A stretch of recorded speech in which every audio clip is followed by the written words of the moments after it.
Humanity enters the fray. The war had raged for decades, a grinding, merciless conflict that had left entire star systems in ruins. The Intergalactic Coalition, a fragile alliance of dozens of alien species, had thrown everything they had against the Kidari. Yet, for all their technology, strategies, and sacrifices, the Coalition could never do more than hold the line. The Kidari were relentless, their fleets vast, and their tactics cruelly efficient. Through it all, humanity had been watching. At first, they were just another voice at the Coalition table, offering resources and logistical support but keeping their own fleets firmly in the shadows. Their official stance was neutral assistance, but in the smoky back rooms of war councils, whispers spread. Rumors of Earth's might trickled through the ranks. A death-world species, some said, born to survive against odds that would crush other races. Others dismissed them as mere suppliers, too cautious to fight. That all changed when humanity declared war. The Coalition's high command was in disarray as reports began flooding in. Admiral Merrick, is this accurate? General Tova Korva's voice sliced through the murmurs in the war room. Her feathers, usually sleek and composed, bristled with tension. The holographic map of the galaxy flickered in the center of the room, showing fresh human fleet markers blinking into contested zones. Confirmed, Admiral Merrick said, his reptilian eyes narrowing. The humans officially entered combat operations as of 6 minutes ago. Why now? Another voice demanded. We've been begging for their help for years. Korva waved a claw dismissively. It doesn't matter why. What are they doing? Where's their fleet? The hologram zoomed in on the edge of a Kidari stronghold in the Karen system. Human ships were beginning to form up, their design unlike anything the Coalition had ever fielded. Sleek and compact, the vessels didn't boast the menacing bulk of Kidari warships or the bristling weaponry of the Coalition's cruisers. They looked unassuming. That's all, scoffed a junior officer. That's barely a task force. Are they mad? But as the human ships moved, something shifted.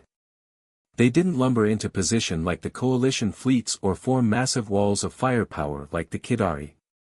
They flowed, swift, precise, almost surgical. Sir, said a comms officer, her voice tight. Human forces are engaging the Kidari blockade. Initial readings show electromagnetic interference on a massive scale. The Kidari sensors are going blind. The room fell silent. Blind? That was impossible. The Kidari were masters of war, their fleet sensors were among the most advanced in the galaxy. Yet, as the data rolled in, it became clear that something was very wrong on the battlefield. The human fleet wasn't just attacking, it was dismantling. On the bridge of the USS Vanguard, Admiral Corin Lasker stood with arms crossed as his ships executed their maneuvers with pinpoint accuracy. Phase 1 complete, came the calm voice of Tactical Officer Ramirez. The Kidari's outer defensive grid is offline. Good, Lasker said, his tone sharp. Deploy strike teams to secondary targets. I want their command structure in chaos before they even know we're here. The Kidari fleet scrambled to respond, repositioning their forces to meet the human threat. But every move they made seemed to be anticipated. Every countermeasure was met with a perfect counterstrike. Their targeting systems flickered, their defensive formations crumbled, and their communications were choked with static. Back in the Coalition's war room, the assembled commanders watched in stunned disbelief. They're not even using exotic weaponry, Admiral Merrick muttered. No energy beams, no plasma cannons. Just kinetic rounds and EMP blasts. They're using conventional tools, better than we ever thought possible, said Tova Korva, her voice barely above a whisper. The human fleet pressed forward, each movement an exercise in efficiency. No resources were wasted. No ships were out of position. Even the smallest frigates moved with purpose, exploiting gaps in the Kidari lines that no one else had ever seen. It wasn't war. It was art. The Kidari forces, for all their strength, had never faced anything like this. Their doctrine relied on overwhelming power and psychological dominance. But against humanity's precise, relentless assault, their advantages turned to weaknesses. Their massive warships became sluggish targets. Their firepower meant nothing if they couldn't lock onto their enemy. As the Kidari flagship, a dreadnought bristling with weaponry, lumbered to engage the humans, its sensors flickered and died. For a moment it was like a beast striking blindly in the dark. Then, a barrage of high-velocity projectiles struck its engines, severing its ability to maneuver. Another volley followed, this time targeting its communications array. Within minutes, the once feared vessel was a dead husk, drifting helplessly in space. Sector Delta is falling, the Coalition's comms officer reported, her voice trembling with disbelief. The Kidari lines are collapsing. How long has it been since the humans began their assault? General Korva asked, her tone low and disbelieving. 28 minutes, the officer replied. The room fell silent again as the map updated, showing the humans advancing deeper into Kidari-held territory. It was more than a victory, it was a dissection. A cold, methodical unraveling of everything the Kidari had built. For the first time in decades, the war had a glimmer of hope. Humanity had arrived, and they weren't just fighting to win. They were fighting to end it. The Kidari War Council was in chaos. For centuries, they had been the apex predators of the galaxy, carving out their empire through overwhelming strength and ruthless tactics. Yet now, mere hours after humanity's entry into the war, their dominance was crumbling.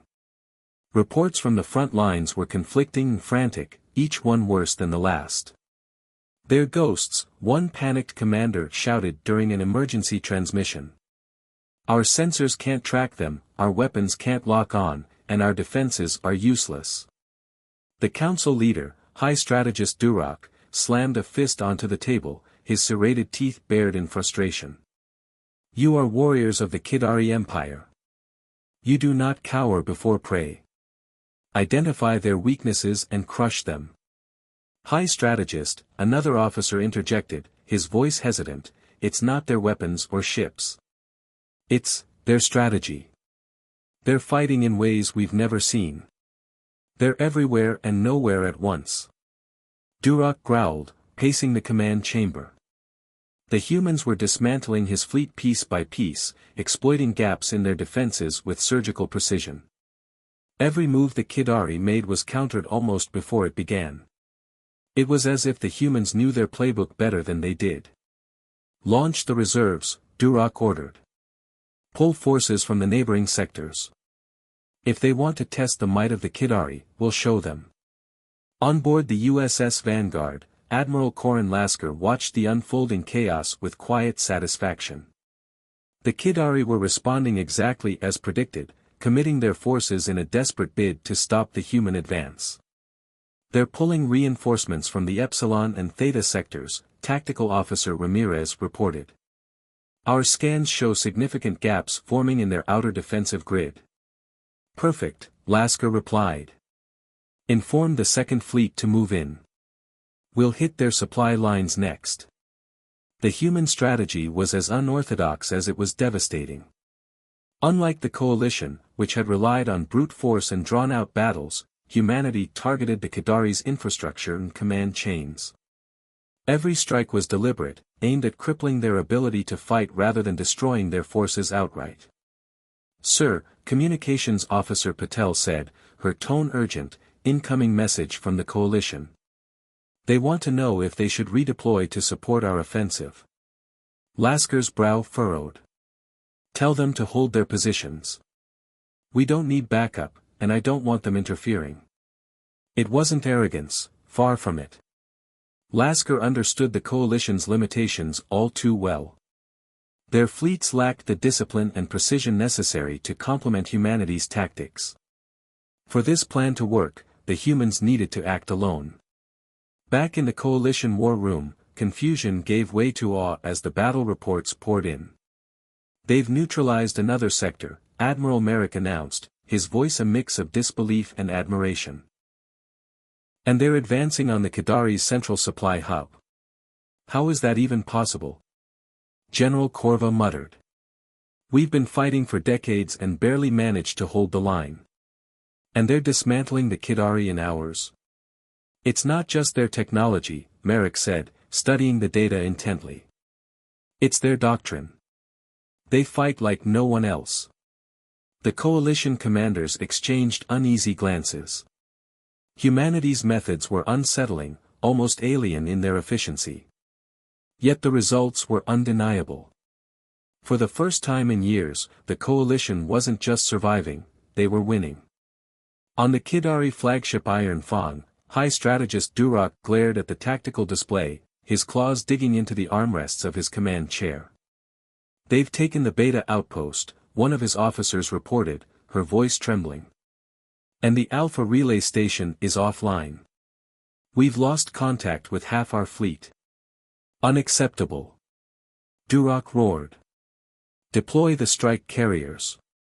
Overwhelm them with sheer numbers. The Kidari's most powerful weapon was their ability to project force on a massive scale. Their strike carriers could deploy entire armadas of smaller ships, swarming their enemies in an unrelenting tide. It was a tactic that had broken countless adversaries. But as the carriers moved into position, the humans responded with a precision strike that left the Kidari stunned. They're targeting the carrier engines, an officer cried. They're not even engaging the escorts. On the display, human ships darted through the chaos like predators in a hunt.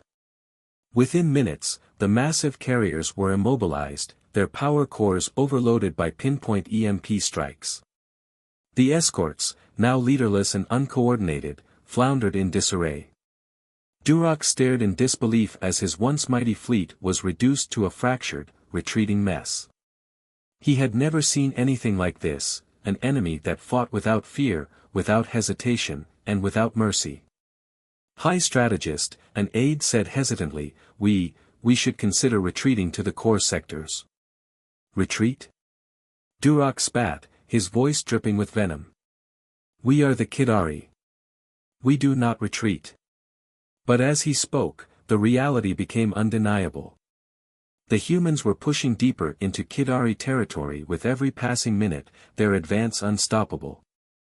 For the first time in his career, Durak felt the sting of true defeat. What kind of monsters are we facing? He whispered, more to himself than anyone else. Admiral Lasker stood on the bridge of the Vanguard, his expression calm as the Kidari fleet began to crumble.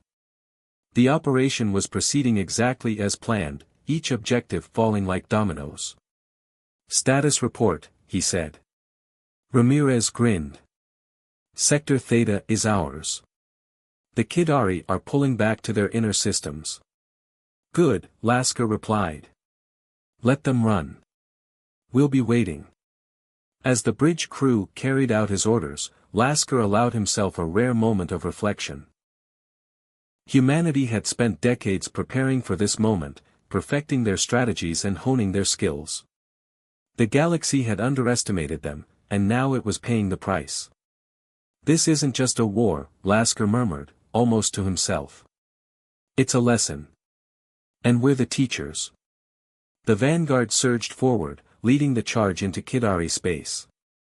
The battle wasn't over, but the outcome was clear. Humanity wasn't just fighting to win, they were fighting to redefine the rules of war itself. The silence of space was punctuated by the fiery demise of yet another Kidari cruiser. It was a devastating display of precision and efficiency, a perfect encapsulation of humanity's unique approach to warfare. For the Kidari, who had dominated the galaxy with brute force for centuries, this new style of combat was as alien as it was terrifying. High Strategist Durak watched in grim silence as his fleet's tactical display devolved into chaos. His forces were retreating, but there was no safety to be found. Human ships pursued them relentlessly, striking with a precision that dismantled entire formations in moments. Status report. Durak barked, his voice carrying the fury of a cornered predator. High strategist, an officer stammered, the humans have breached the inner perimeter of Sector Zeta. We've lost control of 3 key stations. Our forward fleet is in full retreat. Cowards! Duroc roared. Reroute reinforcements to cover their retreat and hold the line. Reinforcements are already deployed, the officer replied, his voice trembling. But they're being cut down before they can regroup. Duroc gritted his teeth. He could almost hear the mocking laughter of the humans as they picked apart his forces. How could a species so new to the galactic stage wield such devastating power? Aboard the USS Vanguard, Admiral Corin Lasker observed the battle with the calm demeanor of a chess master controlling the board. The Kidari were falling into predictable patterns, scrambling to defend positions they couldn't hold. Their retreat was inevitable. Phase 2 is complete, Tactical Officer Ramirez reported. Their command structure in Sector Zeta has been neutralized. We're ready to move into their core territories. Any signs of resistance consolidating? Lasker asked. They're trying, Ramirez replied. But every time they form up, we cut them down. Lasker nodded, satisfied. Good. Begin Phase 3. I want surgical strikes on all resource hubs and supply lines. Starve them of their ability to fight. Humanity's strategy was as ruthless as it was effective. Unlike the Coalition, which had relied on costly, drawn-out battles, humanity focused on crippling the Kidari from within. Resource depots, command relays, and logistics hubs became the primary targets. Each strike further eroded the Kidari's ability to wage war. Sir, Communications Officer Patel said, turning to face Lasker, incoming transmission from Coalition High Command.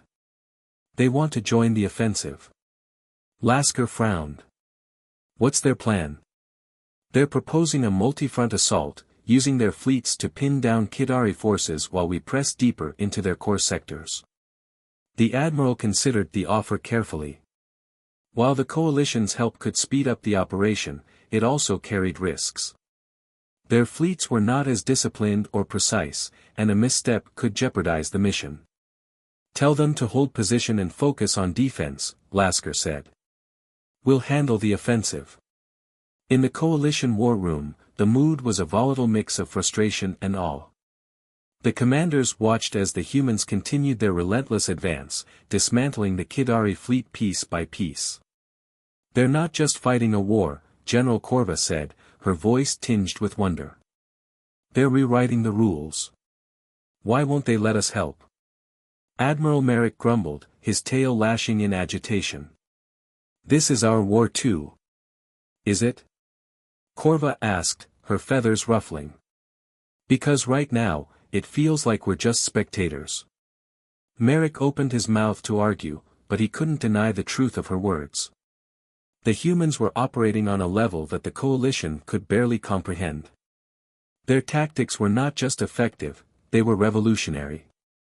High strategist Duroc clenched his fists as his officers delivered yet another string of disastrous reports.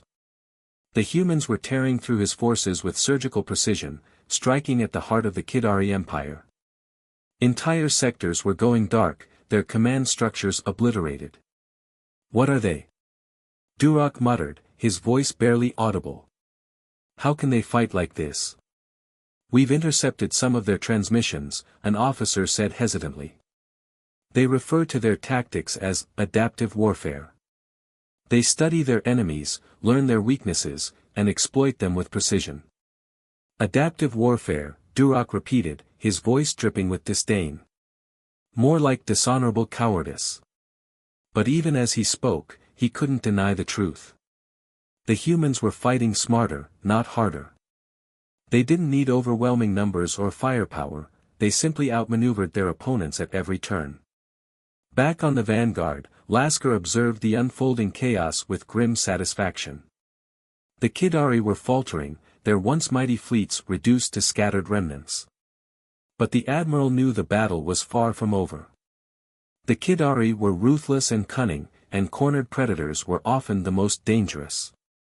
Ramirez, Lasker said, turning to his tactical officer, "What's the status of our infiltration teams?" "On schedule," Ramirez replied. "They've already neutralized key targets in the core sectors. The Kidari's ability to coordinate is falling apart." "Excellent," Lasker said. "Prepare for the final push. We're going to cut the head off the snake." The vanguard surged forward, leading the charge into Kidari space. Behind it, the human fleet moved with the precision of a scalpel, dismantling the Kidari's defenses piece by piece. It wasn't just a battle, it was a masterclass in strategic warfare. And for the first time in centuries, the galaxy began to glimpse a future free from the shadow of Kidari oppression.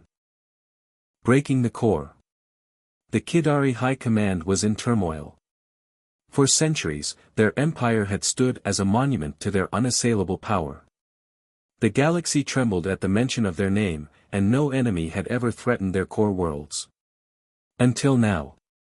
"High strategist, human forces are approaching the Liaris system," a trembling officer reported, his voice cracking under the weight of his words. "The fleet defending the central command station has been neutralized." Durok's claws gouged deep grooves into the armrests of his throne-like command chair. "Neutralized? We stationed over 300 warships there." "They never stood a chance," the officer whispered, his scales pale with fear. "The humans bypassed the bulk of our fleet using advanced countermeasures. They disabled the command network, leaving the ships blind. Then they struck critical systems with devastating accuracy." Durok's fury was palpable, but beneath it lay a growing sense of dread. The humans weren't just attacking, they were unraveling the very fabric of the Kidari Empire. Aboard the USS Vanguard, Admiral Corin Lasker stood at the center of his bridge, his gaze fixed on the tactical display. The Kidari core worlds, once shrouded in layers of defenses, were now laid bare. The Liaris system, the heart of the Kidari military-industrial complex, was their next target. "Status report," Lasker ordered, his voice calm but commanding. "Phase 3 is complete," Tactical Officer Ramirez replied. "We've disrupted their supply lines and severed their primary communication relays. Their forces in the core sectors are operating in complete disarray." "Good," Lasker said. "Initiate Phase 4. I want the Liaris system under our control within the hour." The human fleet surged forward, their movements precise and calculated. Every ship had a role, every maneuver a purpose. Unlike the sprawling chaos of the Kidari fleets, humanity's forces operated as a single, cohesive entity. They didn't waste resources or rely on brute strength. They simply outmaneuvered, outthought, and outmatched their enemies. In the coalition war room, the tension was palpable as the commanders watched the humans advance on the holographic display. "They're going for the Liaris system," Admiral Merrick said, his tone a mix of awe and disbelief. "That's the Kidari's nerve center. If they take it, the war is over," General Corva finished, her voice hushed.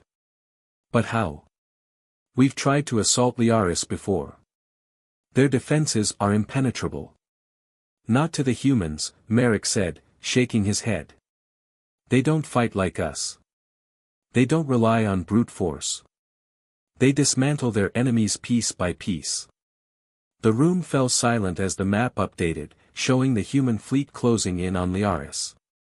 The coalition commanders could only watch in stunned silence as humanity rewrote the rules of war before their very eyes. The Kidari defenders in the Liaris system scrambled to respond as the human fleet arrived. Hundreds of ships moved to intercept, forming a massive blockade around the command station. But the humans didn't falter. "They're deploying sensor jammers," a Kidari officer cried.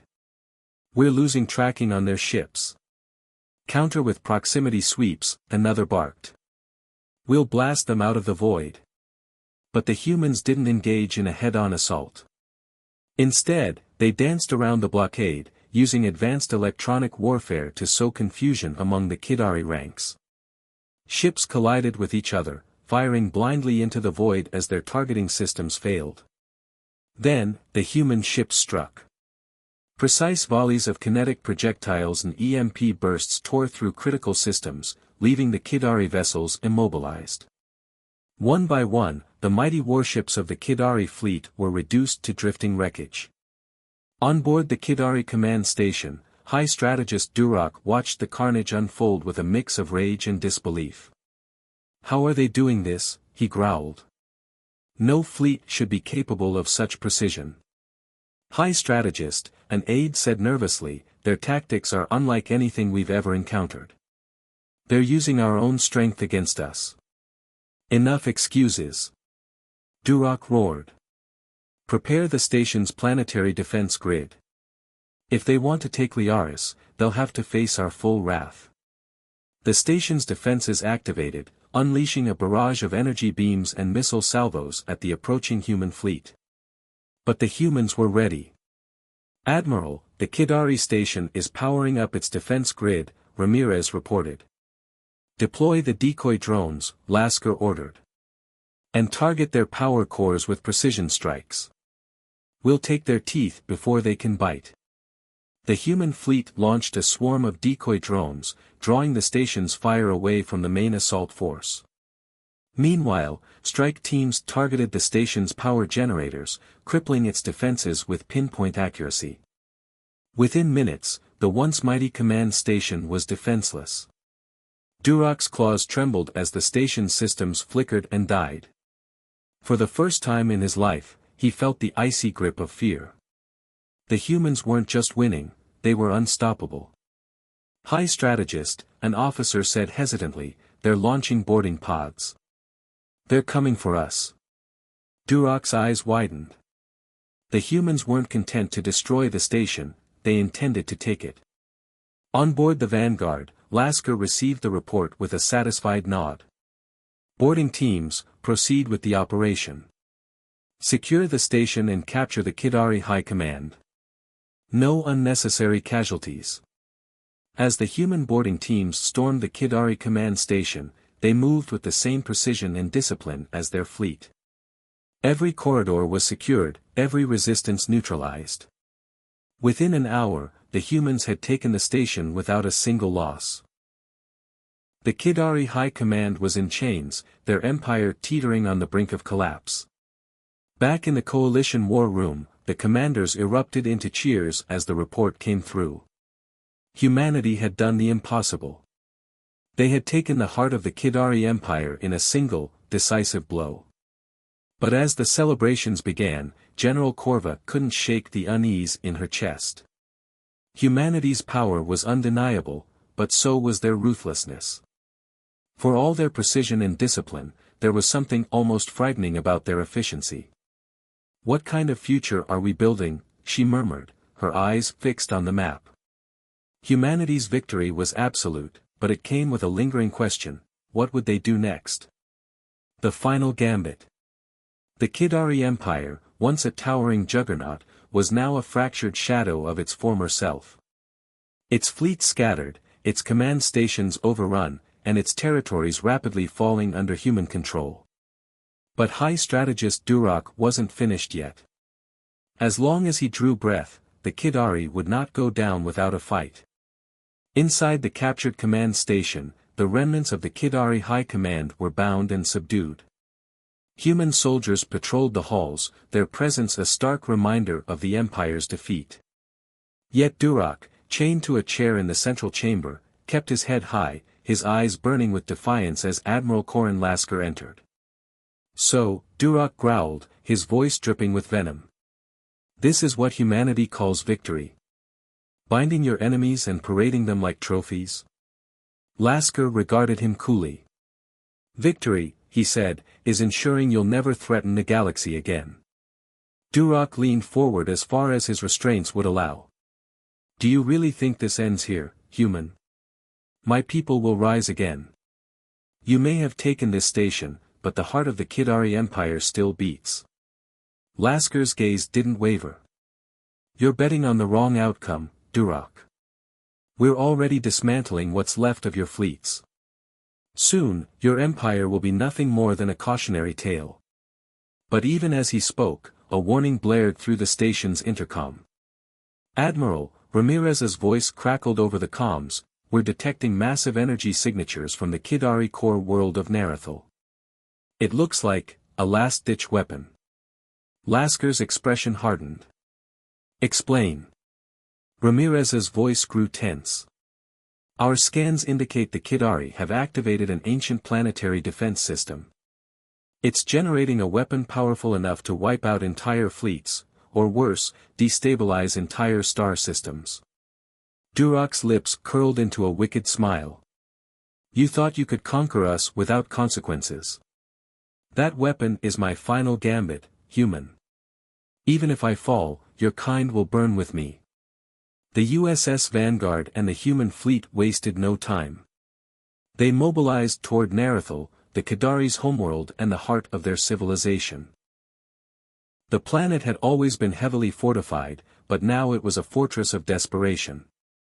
As the fleet approached, the sight of the weapon was impossible to ignore.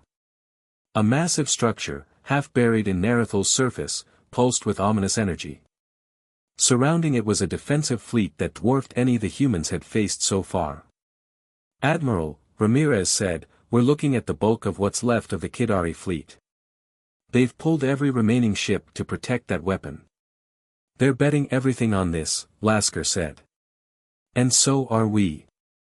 If that weapon fires, it won't just destroy us, it'll destabilize the entire region of space." He turned to his officers, his voice steady but firm. "This is it. The final push. We take out that weapon, or we lose everything. Begin Phase 5. The battle over Narethel was unlike anything the galaxy had ever seen. The Kidari defenders fought with the desperation of a cornered beast, their ships forming impenetrable walls around the weapon. But humanity's precision was unmatched. Human ships darted through the chaos, exploiting every gap in the Kidari formations. Decoy drones and electronic countermeasures sowed confusion among the defenders, while precision strikes targeted critical systems. The Kidari, for all their numbers, were overwhelmed by the humans' adaptability. Their mighty warships, once the terror of the galaxy, became little more than obstacles to be navigated around. "Admiral," Ramirez reported, "we've cleared a path to the weapon. Strike teams are ready to deploy." "Send them in," Lasker ordered. "And ensure they know the stakes. That weapon doesn't fire under any circumstances." On the surface of Narethel, the human strike teams faced a hellish battlefield. The Kidari had fortified the weapon's location with everything they had, deploying wave after wave of ground forces to repel the attackers. But humanity's ground forces were just as precise as their fleet. Using advanced tactics and technology, they carved a path through the defenses, inching closer to the weapon with every passing moment. Inside the weapon's control chamber, Durok's protégé, Commander Visara, oversaw the final preparations. Her scales shimmered with determination as she barked orders to her crew. "Charge the core to maximum capacity," she commanded.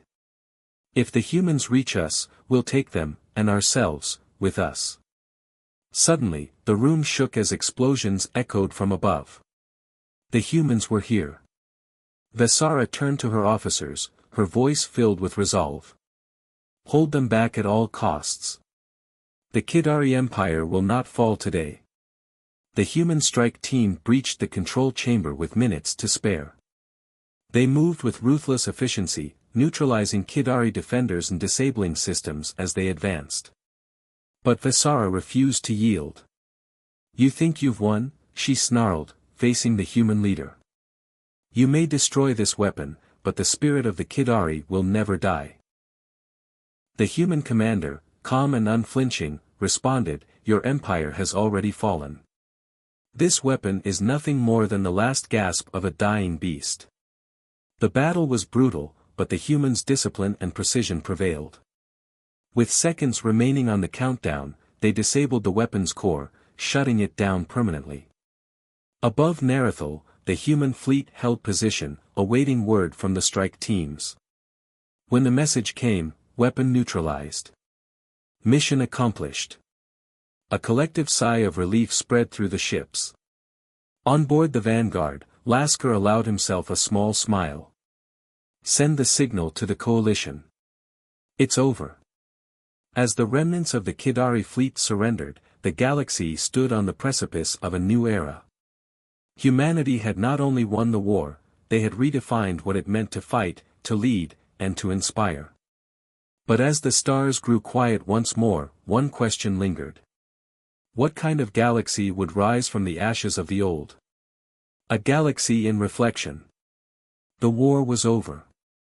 For the first time in centuries, the stars no longer echoed with the cries of battle. The Kidari Empire, once an unyielding force of domination, had fallen. Its fleets were scattered, its command stations seized, and its most fearsome weapon dismantled before it could bring destruction to the galaxy. On board the USS Vanguard, Admiral Corin Lasker stood at the observation deck, gazing at the smoldering planet of Nerithal below. It was both a symbol of the Kidari's rise and their inevitable fall. Around him, his crew celebrated their unprecedented victory, but Lasker's expression remained somber. "Admiral," Lieutenant Vieira said, stepping forward. "The Coalition High Command has sent their official declaration. They're calling this humanity's greatest triumph." Lasker turned to her, his eyes calm but piercing. "And yet, Lieutenant, I wonder how history will judge us. Victors or conquerors?" Vieira hesitated. "We fought to end a war. To save the galaxy from the Kidari." Lasker nodded slowly. "True. But the galaxy will never look at us the same way again." The Coalition's war room was a scene of jubilation. Representatives from dozens of species raised their glasses, toasting to humanity's unparalleled brilliance. General Corva, one of the Coalition's most seasoned leaders, couldn't hide her admiration as she addressed the room. "Humanity has shown us what we could not see in ourselves," she declared, her voice carrying across the chamber. "They have reminded us that war is not about numbers or strength, it's about strategy, adaptability, and resilience. Let us never forget the price of this victory and the lessons it has taught us." Admiral Merrick, standing near the edge of the celebration, nodded in agreement but couldn't shake his unease. "They've won us the war," he murmured to himself. "But at what cost? What happens when the galaxy decides it doesn't like what humanity has become?" On Nerithal, the fallout from the war was just beginning. Human forces coordinated with the Coalition to oversee the dismantling of Kidari war infrastructure and the distribution of aid to liberated systems. Among the Kidari, a simmering resentment brewed. Their species, once the terror of the galaxy, was now a broken people. Some saw the defeat as a chance for redemption, an opportunity to rebuild without the chains of conquest. Others, however, nursed their hatred, vowing vengeance against humanity. High strategist Durak, now a prisoner of war, watched the proceedings with a mixture of bitterness and grudging respect. Humanity's methods had humbled even him. A human officer approached his cell, her expression unreadable. "You're being transported to a Coalition tribunal," she said. "Your empire's war crimes will be judged." Durak's eyes burned with defiance. "Judge me as you will, human. But know this, your kind is feared now. And fear always breeds rebellion." The officer didn't flinch. "Perhaps. But fear can also bring peace. It depends on what we do next." On Earth, the news of humanity's victory spread like wildfire. Celebrations erupted across the planet, but amidst the revelry, debates flared. Was humanity's dominance in the war a beacon of hope, or a warning of their power? In a quiet conference room in Geneva, the leaders of humanity's governments and militaries gathered to discuss their next steps. The war had shown the galaxy humanity's strength, but it had also placed them under intense scrutiny. "We have a responsibility now," one diplomat said. "The galaxy will look to us for leadership, whether we want it or not." "But what kind of leaders will we be?" another countered. "We've fought to end oppression, not to replace it with our own." Admiral Lasker, appearing via hologram from the Vanguard, weighed in. We've proven what we can do in war. Now we need to show the galaxy what we can do in peace. That's the real test of humanity's character. In the Coalition Assembly, the alien representatives wrestled with similar questions. Humanity's tactics had been effective, but their efficiency and ruthlessness left many uneasy. They dismantled the Kidari in mere hours, one delegate said, his voice trembling. What happens if they turn their precision against us? General Corva rose to her feet, her feathers ruffling with determination. Humanity didn't fight for conquest, she said. They fought to end the war. They've given us the chance to rebuild. Let's not squander it by fearing our allies. Her words carried weight, but the room remained divided. The galaxy had witnessed humanity's brilliance, but trust was a fragile thing. Back on the Vanguard, Lasker convened with his senior officers. The war was over, but their mission was far from complete. Reconstruction won't be easy, Ramirez said. The Kidari's territories are in chaos. The coalition will need years to stabilize them. And they'll be watching us every step of the way, Vieira added. Some of them already fear us. Lasker nodded. Good. Let them watch. Let them see that humanity isn't just a force of destruction. We've earned their fear, but now we must earn their trust. As the ship's engines hummed, preparing for the next mission, Lasker allowed himself a moment of quiet reflection. The war had tested humanity in ways they had never imagined. But the greatest test still lay ahead. What kind of galaxy are we building? He murmured, echoing the question that had haunted him since the beginning. The Vanguard slipped into hyperspace, leaving the scars of war behind but carrying its lessons forward. Humanity had reshaped the galaxy, but only time would tell if they had reshaped it for the better. A new dawn. The galaxy stood on the precipice of a new era. The Kidari Empire, once the symbol of fear and domination, had been shattered. The stars, long clouded by war, now held the promise of something brighter. But as the dust settled, questions loomed: what role would humanity play in this new order? And how would the galaxy reconcile with the force that had so swiftly ended the conflict? In the Coalition Assembly, representatives from every corner of the galaxy gathered to decide the next steps. The chamber, once filled with heated debates and desperate war strategies, was now a place of cautious optimism. We stand at a crossroads, General Corva began, her voice commanding but measured. Humanity has given us victory. But peace is more fragile than war. We must decide how to rebuild, not as fractured species but as a united galaxy. Her words were met with murmurs of agreement, but there was unease as well. Some feared humanity's power, while others saw it as a beacon of hope. We need their leadership, Admiral Merrick said, addressing the assembly. They've proven their strength and wisdom in war. Let them guide us in peace. Guide, yes, a reptilian delegate countered, but not rule. Humanity's methods are effective, but their precision and ruthlessness leave many of us uneasy. We must ensure balance. The debate continued, but one thing was clear: the galaxy was no longer the same. Humanity had forever altered the dynamics of power. On Earth, Admiral Corin Lasker stood before a crowd of billions, his image broadcast across every corner of the planet and beyond. The weight of his role in the galaxy's future was not lost on him. Today, he began, his voice calm but resolute, we celebrate the end of a war that has haunted the galaxy for centuries. But let us not forget the cost. The stars may be silent now, but they hold the echoes of those who gave everything for this peace. He paused, his gaze steady. Humanity's strength lies not just in our ability to fight but in our ability to adapt, to build, and to lead with integrity. The galaxy watches us now, not with the eyes of fear but with the hope that we can guide them to a better future. Let's prove them right. The crowd erupted into applause, but Lasker knew the real work was only beginning. In the ruins of the Kidari core world Narithal, a new coalition of species worked together to rebuild. Human engineers shared technology and strategies with alien allies, breaking barriers that had once divided them. Among the Kidari, the seeds of change were beginning to sprout. Some embraced the chance for redemption, eager to rebuild their society on principles of cooperation rather than conquest. Others, however, clung to old grudges, vowing revenge against humanity. Durak, now a prisoner awaiting trial, observed the rebuilding efforts from his cell. A human diplomat visited him regularly, trying to bridge the divide.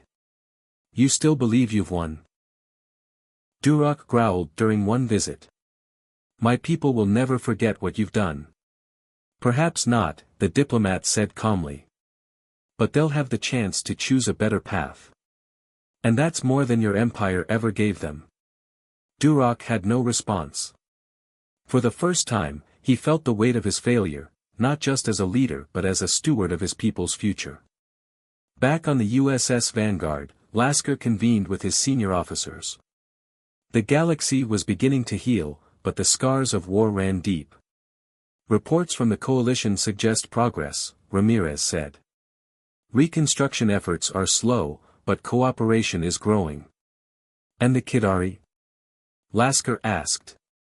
"They're divided," Vieira replied. "Some want peace. Others, not so much. It'll take time."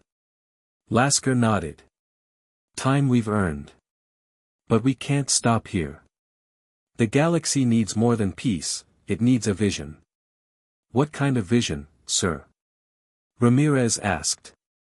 "A galaxy where no species has to face annihilation," Lasker said. "Where strength is used to protect, not dominate.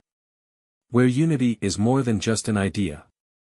The officers exchanged glances, their expressions a mix of determination and pride. Humanity had proven its strength in war. Now it would prove its worth in peace. As the Vanguard drifted into the void, humanity's role in the galaxy solidified. They were no longer the quiet observers, the enigmatic supporters. They were leaders, builders, and guardians of a fragile but hopeful peace.